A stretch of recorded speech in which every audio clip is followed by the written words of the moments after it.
আসসালামু আলাইকুম রহমতুল্লাহি বারাকাতুহ। প্রিয় সংগ্রামী সাথী ও বন্ধুরা, দীর্ঘদিন পরে আবারও লাইভে আসা।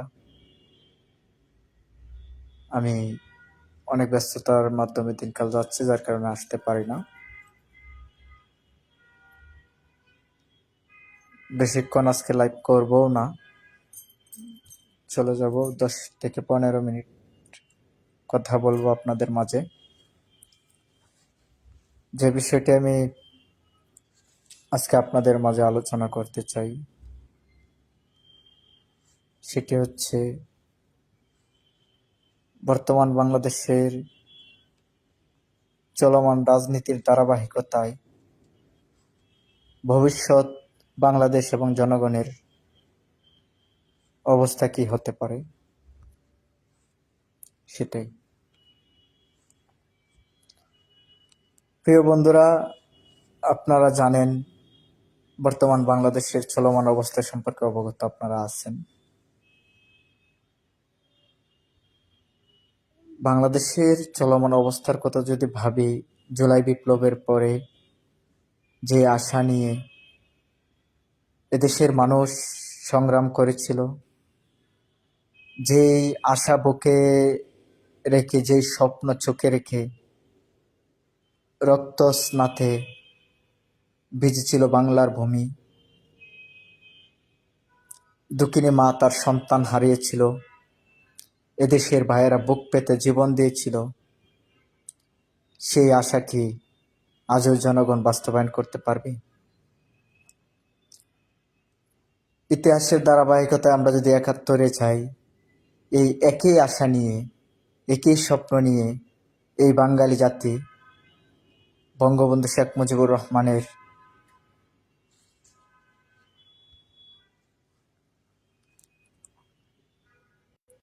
ডাকে সাড়া দিয়ে এদেশের মাটিতে এ দেশকে তাবেদার মুক্ত করে, শত্রু মুক্ত করে একটি মুক্ত স্বাধীন বাংলাদেশ গড়ার অঙ্গীকার করেছিল। কিন্তু তখন জাতি প্রতারিত হয়েছে। সবচেয়ে দুঃখের বিষয় হচ্ছে, সত্য হলো বিষয়টা দুঃখজনক, যে জাতি প্রতারিত হয়েছে। যেই নেতার আশায়, যেই নেতার উপর জাতি বিশ্বাস রেখে যুদ্ধের জন্য প্রস্তুতি নিয়েছিল, সেই নেতা যুদ্ধের পূর্বেই পলায়ন করেছে, পাকিস্তানি শাসক গোষ্ঠীর সাথে আত্মসমর্পণ করে তার পরিবারের নিরাপত্তা চেয়ে সে নিজেও নিরাপদে চলে গিয়েছে। ঠিক তখনই এদেশের মানুষের পাশে এসে দাঁড়িয়েছে বাংলাদেশের অন্যতম সুনামধন্য ব্যক্তিত্বের অধিকারী, যার জনপ্রিয়তা আকাশচুম্বী, স্বাধীনতার ভাষ্যকার, ঘোষক, প্রেসিডেন্ট জিয়াউর রহমান। আশরাফুদ্দিন ভাই, আলহামদুলিল্লাহ ভাই, ভালো আছে। আপনি কেমন আছেন জানাবেন। প্রেসিডেন্ট জিয়াউর রহমানের উপর বিশ্বাস জনগণের যখন ক্লান্তি লগ্নে এসে প্রেসিডেন্ট জিয়া বাংলাদেশের হাল ধরেছে, যুদ্ধের জন্য প্রস্তুতি নিয়েছে, তখন মেজর ডালিম থেকে শুরু করে আরো বাংলাদেশের অনেক তৎকালীন সেনা অফিসাররা এসে সেই যুদ্ধে অংশগ্রহণ করে বাংলাদেশকে স্বাধীন করেছে। কিন্তু দুঃখের বিষয় হচ্ছে, এদেশের জনগণ জানতো না যে যুদ্ধটা কিসের জন্য হচ্ছে। জনগণ জানতো দেশটি স্বাধীন হওয়ার জন্য, উম, জনগণের অধিকার আদায়ের জন্য যুদ্ধ হচ্ছে, অধিকার বাস্তবায়নের জন্য যুদ্ধ হচ্ছে। যেই বিষয়টার উপর একমাত্র বঙ্গবন্ধু সহ তাজউদ্দিন আহমেদ, সৈয়দ নজরুল ইসলাম এই বিষয়টি সম্পর্কে অবগত ছিলেন, সেটা হচ্ছে বাংলাদেশ স্বাধীন হচ্ছে না, বাংলাদেশ ভারতীয় অধীনস্থে চলে যাচ্ছে, ভারতীয় অঙ্গরাজ্য হিসেবে উপস্থাপিত হচ্ছে, এই জন্যই যুদ্ধ হচ্ছে।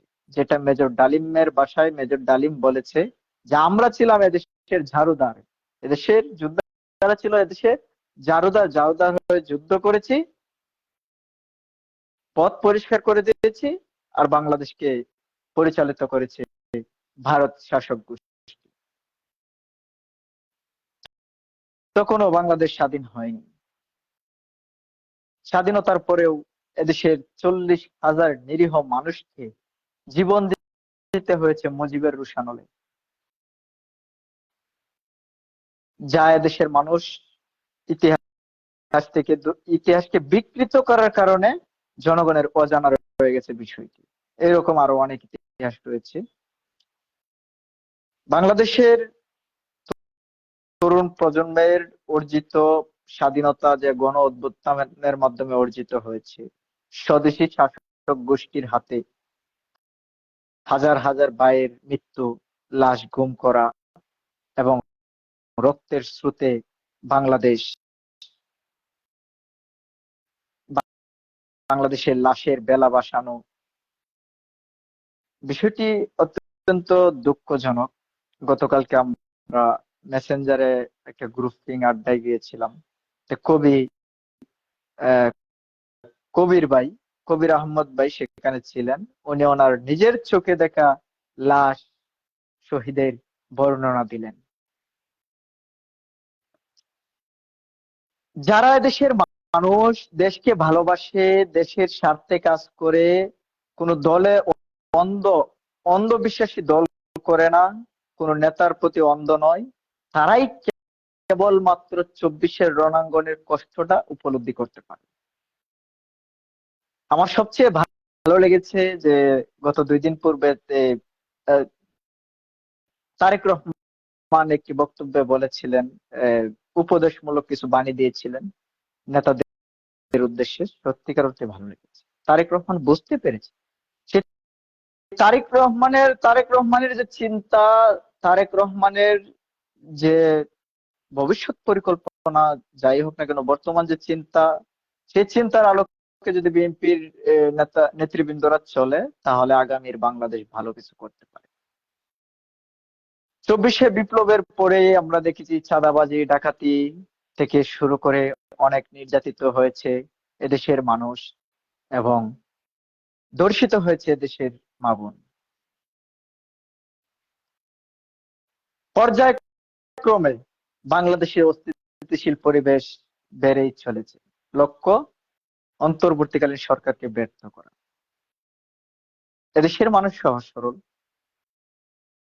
অন্তর্বর্তীকালীন সরকারকে ব্যর্থ করা, সেটা হচ্ছে তাদের অন্যতম লক্ষ্য। আজকে আমার অফিস থেকে কাছাকাছি বাংলা মোটর, সেই বাংলা মোটরে সমন্বয়কদের বৈষম্য বিরোধী ছাত্র আন্দোলনের 2 গ্রুপের সংঘর্ষ। বিষয়টা অত্যন্ত অত্যন্ত দুঃখজনক যে যাদের জন্য আজকে এই দেশ স্বাধীন হয়েছে, যাদের জন্য এই দেশ নতুন করে স্বপ্ন দেখা শুরু করেছে এই দেশের মানুষ, যাদের জন্য অধিকার ফিরে পাওয়ার পথে দেশের মানুষ, আজকে তারাই যদি গ্রুপে বিভক্ত হয়ে আন্দোলন করে, তাহলে এই দেশ কিসের উপর ভিত্তি করে স্বাধীনতার পুনরায় বৃত্তি টিকিয়ে রাখবে? এই দেশের মানুষ কিসের উপর ভিত্তি করে প্রকৃত অধিকার আদায়ের, অধিকার বুঝে পাওয়ার স্বপ্ন দেখবে? আমি মাঝে মাঝে কিছু বিষয় নিয়ে অবাক হই যে আমি যখন কলমের ভাষায় কথা বলি, কেউ এসে আমাকে রাজাকারের বাচ্চা বলে গালি দেয়, কেউ আবার অশালীন ভাষায় গালি দেয়, কেউ এসে বলে আমি বিএনপির দালাল, কেউ এসে বলে আমি আওয়ামী লীগের দালাল, কেউ এসে বলে আমি ভারতের দালাল, আবার কেউ এসে বলে আমি জামাতের দালাল। কারণটা কি? আমার কলম সত্য লেখে, সেই সত্য লেখনের ক্ষেত্রে যে অপরাধ করে আমি সেটাই তুলে ধরি। আমি কোনো দলন্ধ নই। আমি এমন কিছু নেতাদের আদর্শের সৈনিক যারা ফজরের নামাজের সময় আমাকে কল দিয়ে জাগ্রত করে দিত যে ভাই নামাজ পড়েন, কিন্তু আমি তাদের প্রতি অন্ধবিশ্বাসী নই। তারাও যদি অপরাধ করে, আমি তাদের বিরুদ্ধে কলম ধরতে দ্বিধাবোধ করবো না। আজকে বাংলাদেশের চলমান পরিস্থিতিতে যে এই কলম সৈনিকরা যুগ যুগ ধরে নির্যাতিত হয়ে আসছে, যে সাংবাদিকরা, গণমাধ্যম কর্মীরা সত্য লেখার কারণে বারবার হামলার শিকার হচ্ছে, 24-এ গণ অভ্যুত্থানের পরে ভেবেছিলাম এবার হয়তো কলমের মুক্তি এসেছে, এবার হয়তো গণমাধ্যম কর্মীদের মুক্তি এসেছে, কিন্তু সত্যিকার অর্থে তৎকালীন সময়ের তুলনায় বর্তমান আস্তে আস্তে আরো কঠিন থেকে কঠিনতম পর্যায়ক্রমে চলে যাচ্ছে এই কলম সৈনিকদের ভূমিকা, বাধা সৃষ্টি এবং গণমাধ্যম কর্মীদের অবস্থা।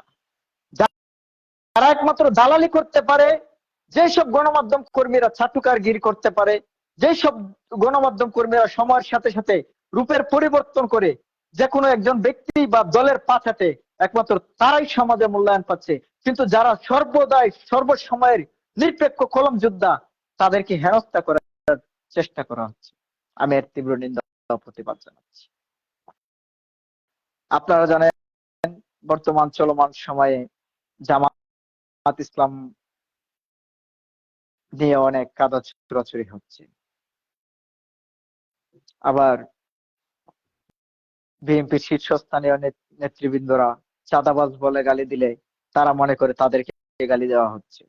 এই যে দেশের অবস্থা, দেশ কেমনে, কিভাবে ভবিষ্যৎ জাতির ভালো হবে, কিভাবে দেশের মানুষ ভালো কিছু করতে পারবে, কিভাবে এ দেশ একটি সুন্দর জন্মভূমিতে পরিণত হবে, সবুজ শ্যামল বাংলাদেশ, এই সবুজের গাছে রক্ত রঞ্জিত রাজপথ থেকে বিদায় নিয়ে শুধু সবুজের সুন্দর সুশীতল গ্রাণ বের হবে কিভাবে, যদি আমাদের মাঝে এতটাই প্রতিহিংসা থাকে, আমরা যদি এতটাই দেশদ্রোহী ভূমিকায় নিজের স্বার্থ নিয়ে লড়াই করি, আমরা যদি রাজনীতিকে নিজের পকেট ভারী করার জন্য করি, আমরা যদি রাজনীতিকে পুঁজি করে জীবিকা নির্বাহ করি, তাহলে কিভাবে হবে দেশের জাতির ভবিষ্যৎ ভালো?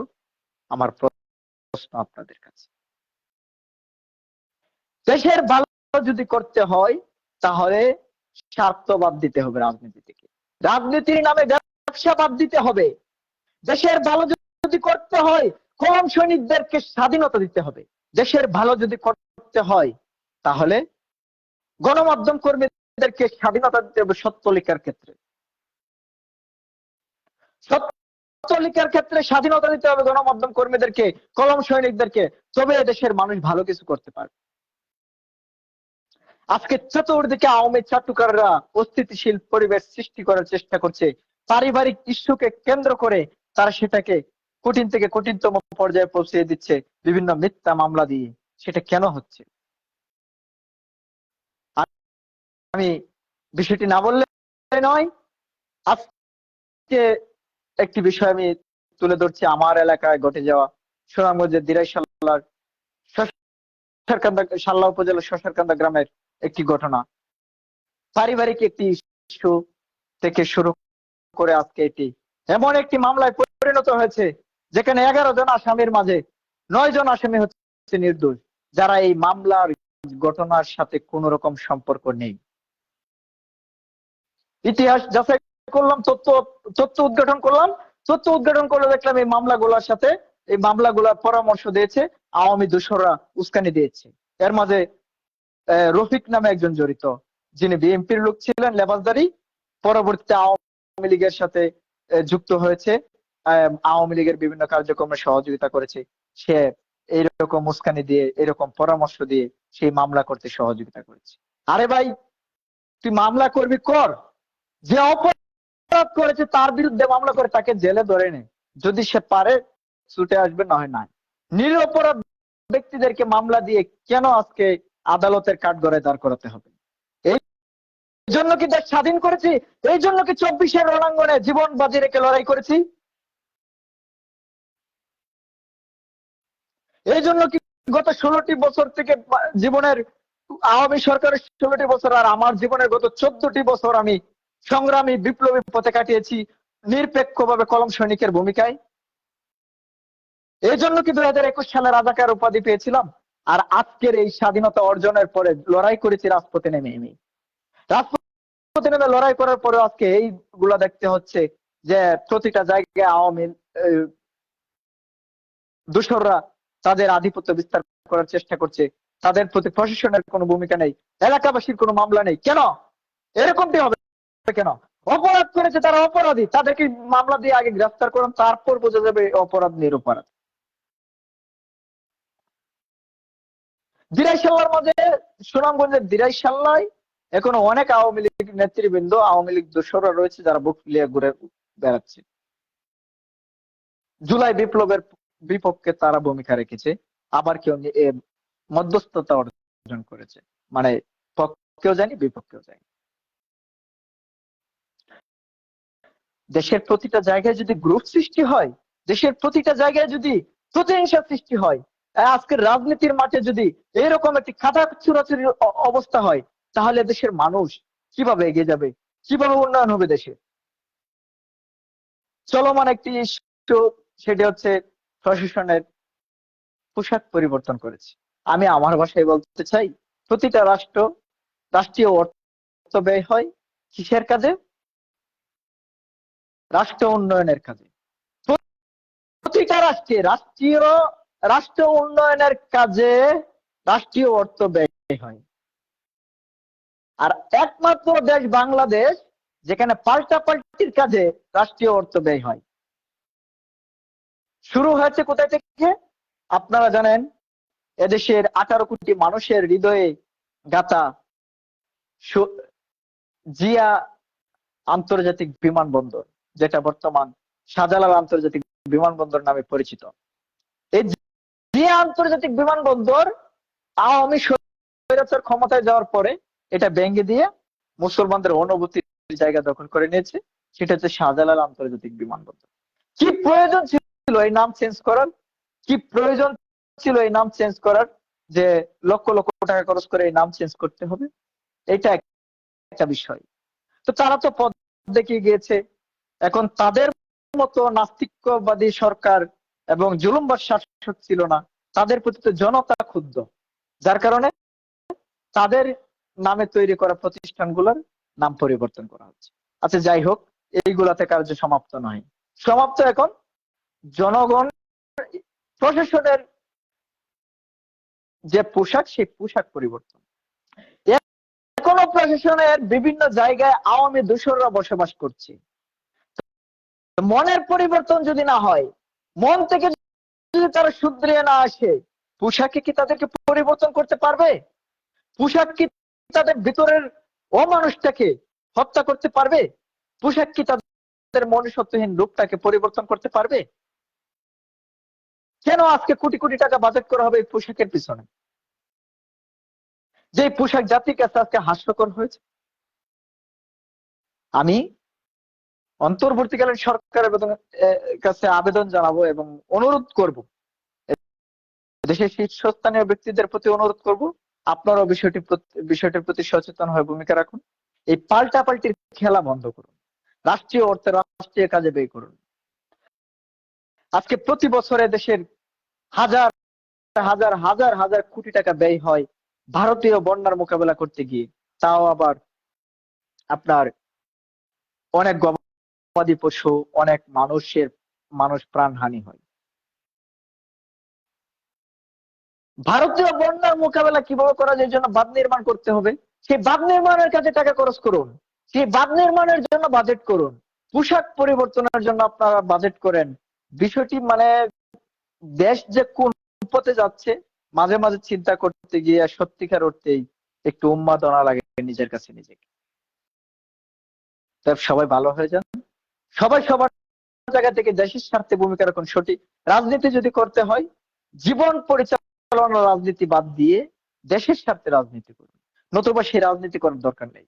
কলম যদি ধরতে হয় দেশ এবং জাতির স্বার্থে কলম ধরুন, কোনো বাতিলকে, কোনো তাবেদারকে ভয় পাবেন না।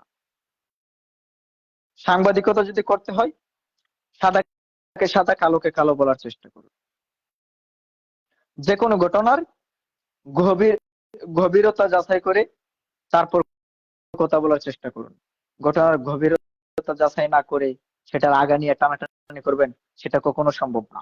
এতে প্রতিহিংসা বাড়বে, দেশে নিত্য প্রতিদিনে দেশে প্রতিদিনে কোনো না কোনো সমস্যার সৃষ্টি হবে।